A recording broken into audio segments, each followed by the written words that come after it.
ලංකාවේ තියෙන තවත් ලස්සන තැනක් බලන්න එක්කයි යන්නයි හදන්නේ.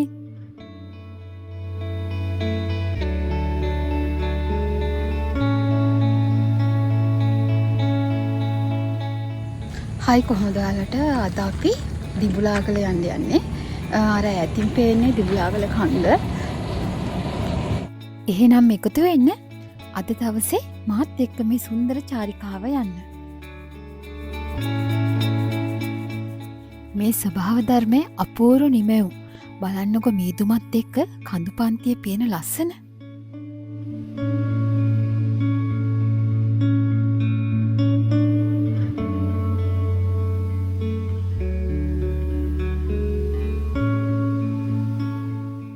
අනුරාධපුර පොළොන්නරු යුගවලදී බැබළුණු පුදුබිමක් වුණු දිඹුලාගල පිහිටලා තියෙන්නේ පොළොන්නරුවේ සිට කිලෝමීටර 23ක් දුරින් මහවැලි ගඟට එතරේ. දිඹුලාගල කන්ද මේ ප්‍රදේශයේ පිහිටලා තියෙන උසම කන්දයි. අතීතයේදී උතුම්බරගිරි දූමරක්ක පබ්බත යන නම් වලින් මේ දිඹුලාගල හඳුන්වලා තියෙනවා. විජය කුමාරයා ලංකාවට එන්න පෙර මේ ප්‍රදේශයේ යක්ෂ නාග ගෝත්‍රිකයන් වාසය කරලා තියෙනවා. වැද්දන්ගේ වාසයට වෙන් වූ දඩබිමක් වූ මේ භූමිය මාතර කිතලගම සීලාලංකාර හිමියන් වැඩම කරලා විහාරාරාම ඉදිකර වැදි පවුල්වල ළමයි මහාන කරමින් දිඹුලාගල දියුණු කරලා තියෙනවා.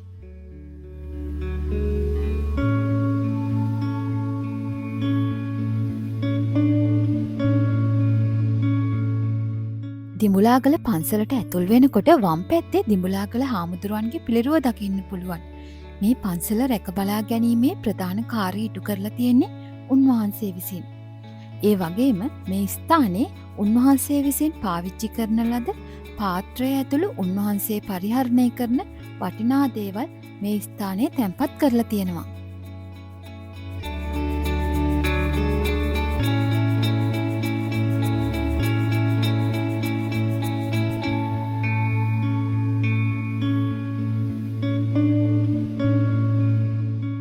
ඔයාලා අපි කවුරුත් දන්න දෙයක් තමයි දිඹුලාගල හාමුදුරුවෝ අපවත් උනේ ඉතාමත් අමානුෂික විදිහට කියලා. ඉතින් මේ ඝාතනයට ලක්වෙන වෙලාවේදී උන්වහන්සේ විසින් ගමන්ගත් වාහනය මේ ස්ථානයේම ඔයාලට දැක ගන්න පුළුවන්. මේ කැබ් රථයේ හැමතැනම වෙඩි සලකුණු දකින්න පුළුවන්. බුදු සසුනට ඉතා අගනා මෙහෙවරක් ඉටු කළ හිමිනමකගේ අවසානය සිදු වී තිබෙන්නේ මෙන්න මේ වගේ අවාසනාවන්ත විදිහට.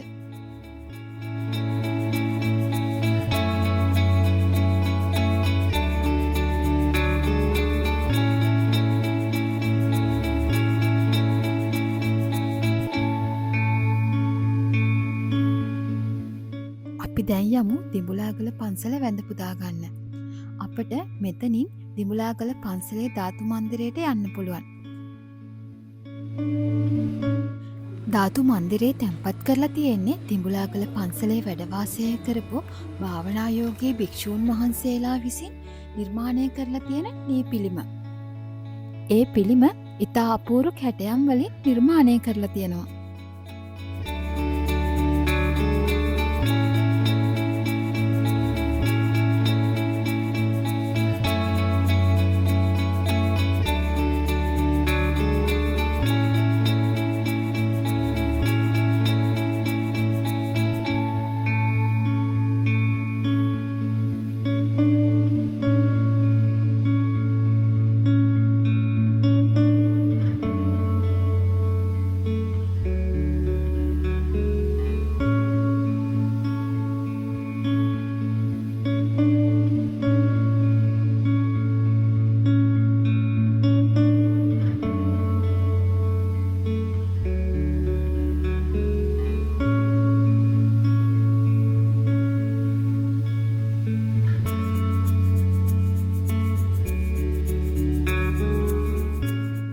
අපි දැන් යන්නේ ලෙන් විහාර සංකීර්ණය බලන්න. ඉතින් මේ ලෙන් විහාර සංකීර්ණයට ඇතුල් වෙද්දිම දිඹුලාගල පන්සලේ ලොකු හාමුදුරුවෝ වෙන කිතලගම ශ්‍රී සීලාලංකාර හිමියන්ගේ පින්තූර අපිට මේ ස්ථානයේ දැක ගන්න පුළුවන්.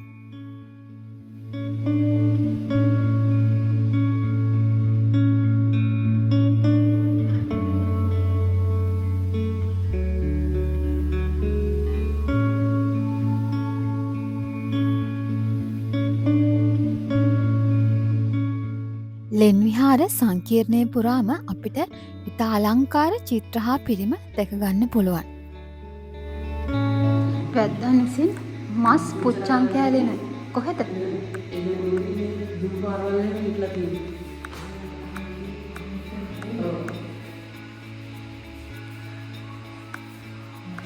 මස් පුච්චන් කාලා. මේ කළු පාට රවුමක් විදිහට ඔයාලට දකින්න පුළුවන් වෙන්නේ ඉස්සර මේ ස්ථානයේ වැද්දන් වාසය කළ බවට සනාථ වෙන නිදසුනක්. ගොඩක් අයගේ පිළිගැනීම වෙන්නේ වැද්දන් විසින් කෑම පිසගත් ස්ථානයක් මේ විදිහට ඉදිරි කරලා චිත්‍ර නිර්මාණය කරලා තියෙන බවයි.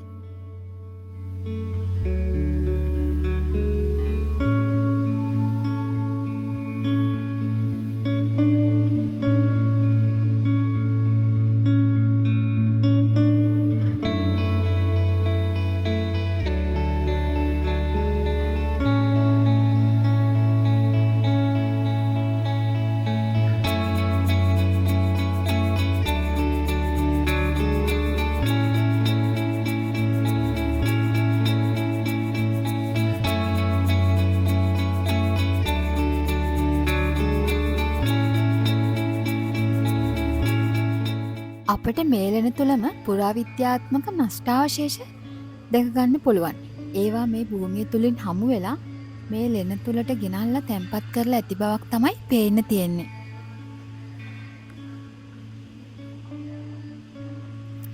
ඉතින් ඔයාලට කියන්න බැරි වුණානේ. අද මාත් එක්ක මේ ගමන යන්න 5 දෙනෙක් එකතු වෙලා ඉන්නවා. ඉතින් අපි 5 දෙනා තමයි මේ සුන්දර චාරිකාවට එකතු වෙලා ඉන්නේ. දැන් අපි යන්නේ තිඹුලාගල පන්සලේ තියෙන චෛත්‍ය වන්දනා කරන්න. ගල් පර්වතයක් උඩ නිර්මාණය කරලා තියෙන මේ චෛත්‍ය ඉතා සුන්දරව අපිට දැක බලා ගන්න පුළුවන්. එතනට ගියාට පස්සේ අපිට තිඹුලාගල අහස් මාලිගාව ලස්සනට පේනවා.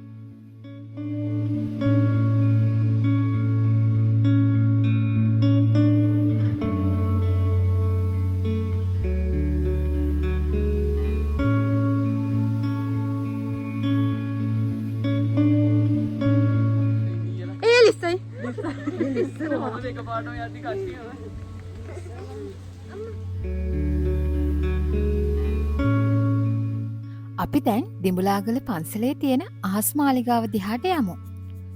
ගමන පිටත් වෙන්න කලින් ආශිර්වාද ලබා ගන්න එක කොහොමදත් හොඳයිනේ.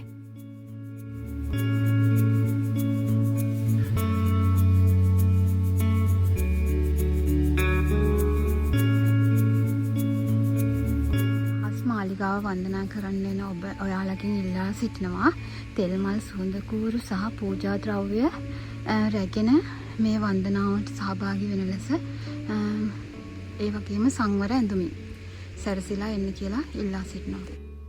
අපි පන්සලට ඇතුල් වෙද්දිම ඈතින් කලමුදුනේ යම් ස්මාරකයක් දැක්කනේ. අපි දැන් යන්නේ ඒ ස්මාරකයේ තියෙන තැනට. එතනට තමයි අහස් මාලිගාව කියලා කියන්නේ.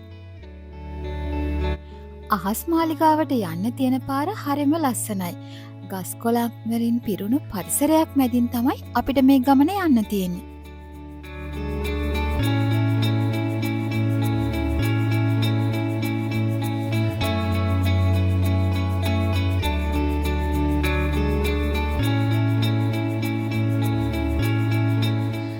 මාරම ලස්සන පරිසරයක් පහු කරගෙන අපි මේ යන්නේ. කොටම ලස්සනම ලස්සන.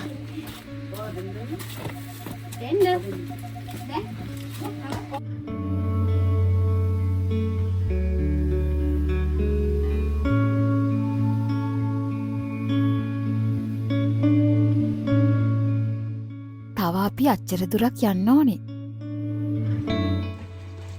අපි දැන් පැණි දොඩම් එකක් බොන්න යන්නේ. අපි 5 දෙනෙක් ඉන්නවා. එකින් එක ඔක්කොම බීලා ටෙස්ට් කරන්න. එතකොට බලන්න බලන්න.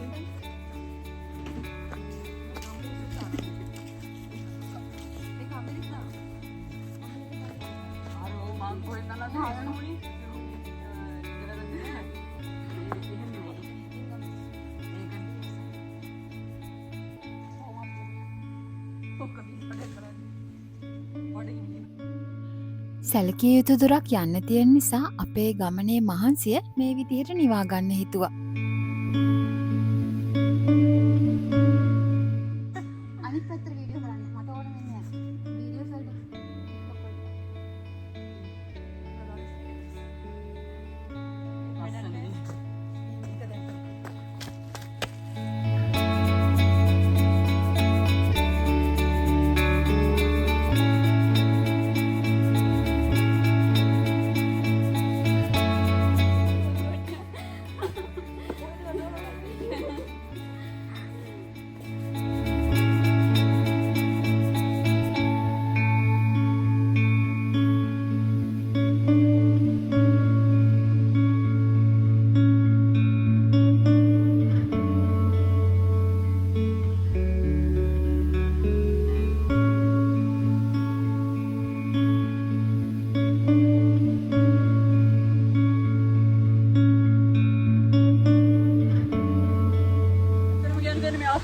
දිඹුලාකට ආවේ ගල නගින්න හයිඩින් කරන්න ආවේ. ඒ වුණාට දැන් ඇවිල්ලා අපිට මේ වගේ අවස්ථාවකට අපිට මුහුණ දෙන්න ඕන. කොයි වගේ අවස්ථාවකද? දැන් ඉන්නත් වාසාපතනේ අධික වාසාපතනේ හිරේ ඉන්න හැමදැනම යන්න බැරුව. තව තියෙන්නේ පඩි දෙකයි යන්න උනාට යන්න බැරි වුණා. මොකද්ද ඔයාලට මේ අවස්ථාව කියන්න දෙන්නේ? මේ වගේ අවස්ථාව. මොකද්ද කියන්න දෙන්නේ? අපි කොහොම හරි මේ වැස්ස දරාගෙන කොහොම හරි යනවා. අර ඇත පේන්නේ වැව මොකක්ද? ඈත වැවක් පේනවා. ඉන්නේ පිඹුරත් ආව කියලා කියමු අපි. යන්න උනාද? වැස්ස දැන් අඩු වුණා. අපි ආයේ ගමන පටන් ගන්නවා.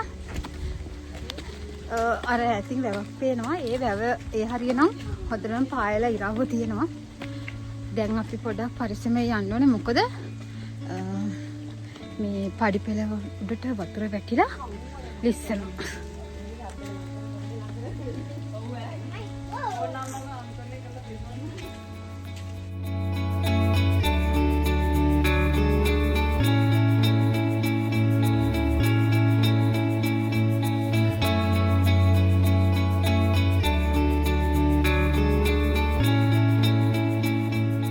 අපි දැන් දිඹුලාගල ගමනේ අහස් මාලිගාවට යන්න යද්දි අවසාන අදියරට අවසාන තැනට ඇවිල්ලා තියෙන්නේ. ඔයාලට සහ මට ලස්සන view එකක් බලා ගන්න පුළුවන් වෙයි කියලා මම හිතනවා. එන යමු මත් එක්ක. ආව්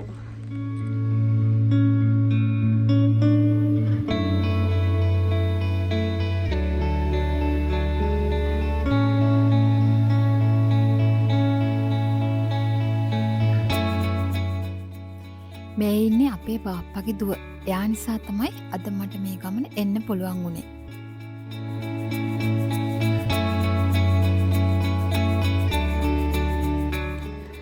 මහන්සිය ඔක්කොම අමතකගෙන මේ වගේ තැනක් එක්කම.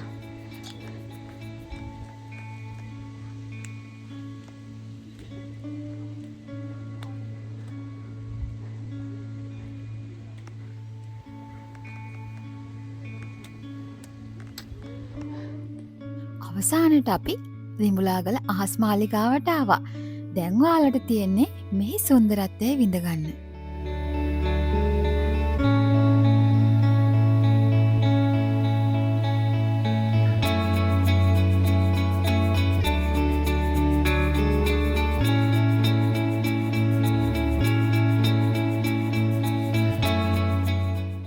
වැස්ස නිසා අහස අඳුරුයි. මීදුම පාත් වෙලා තියෙන්නේ. ඒ නිසා ඔයාලට අවට පරිසරය නම් ලස්සනට පැහැදිලිව පේන්නේ නැති වෙයි.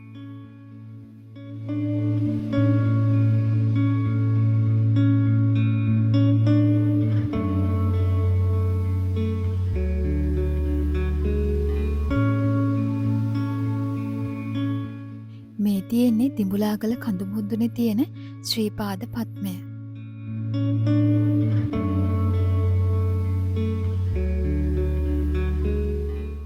මේ ස්ථානයේ සංසාර චක්‍රයේ හෙවත් භව චක්‍රයේ සිතුවමට නගලා තියෙනවා. ඔයාලට බලා ගන්න පුළුවන්.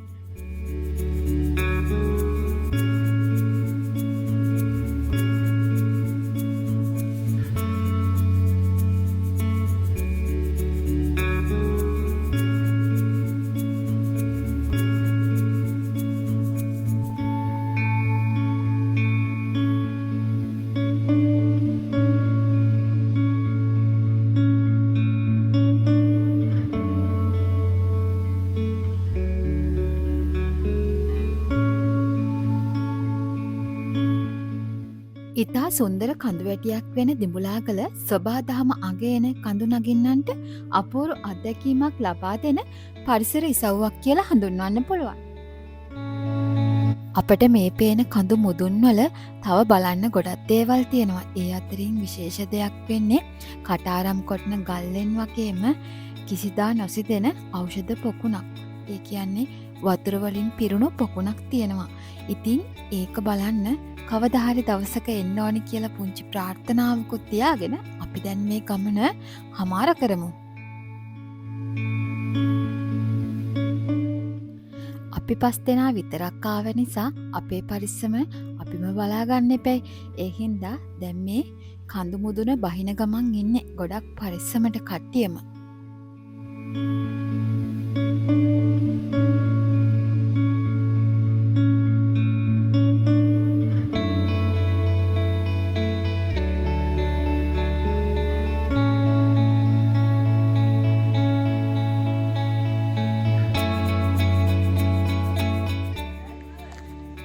අපි ලස්සන පරිසර පද්ධතියක් පහු කරගෙන යන්නේ.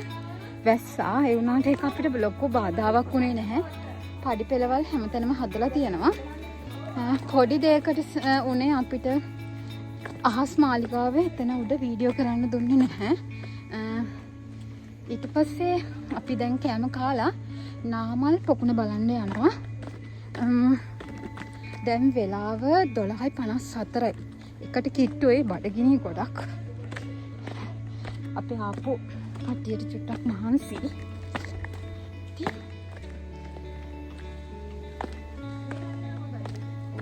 ගස් ඇවිලා හින්දා අපට කළුවරයි.